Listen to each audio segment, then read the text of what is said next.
Hello, ഇപ്പോൾ വൈകിട്ട് 6:30 ആയിട്ടുണ്ട്. അപ്പോഴത്തേക്കും ഞാൻ എൻ്റെ വീടിൻ്റെ റോഡിൽ ചുമ്മാ വായി നോക്കിക്കൊണ്ടിരിക്കുകയാണ്.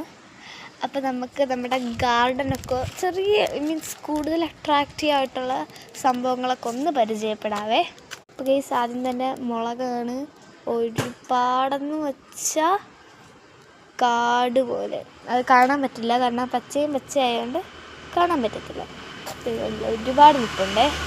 മുളകാണ്. ഇത് തക്കാളിയാണ് മെയിൻ. എത്ര അടിപൊളിയായിട്ട് കാഴ്ച നിൽക്കുന്നത് നോക്കണേ. അടിപൊളിയെന്ന് വെച്ചാൽ അടിപൊളിയാണ്. അങ്ങോട്ടൊക്കെ ഇതിലും ഒരുപാടുണ്ട്. എന്തേ കണ്ടില്ലേ? ഇതൊക്കെ എൻ്റെ ഇടയ്ക്കൊക്കെ ഒരുപാട് കാഴ്ച നിൽപ്പുണ്ട് കേട്ടോ. ഇവിടെ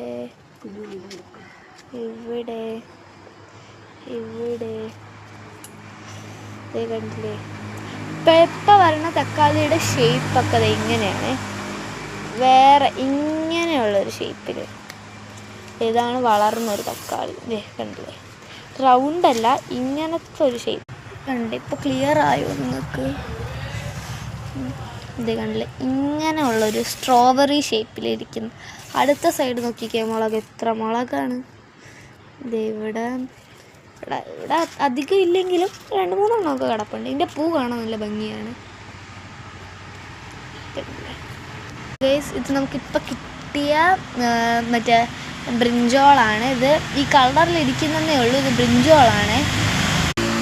ജമന്തിയാണ്. ഒരുപാട് നിൽക്കുന്നുണ്ടോ? ചിലതൊക്കെ ഉണങ്ങി നിൽപ്പുണ്ട്, പക്ഷെ ചിലതൊക്കെ നല്ല അടിപൊളിയായിട്ട് നിൽപ്പുണ്ട്. ദൂരെ നോക്കിയാൽ ഒരു ഓറഞ്ച് കളർ പൂ മാത്രം കാണാം.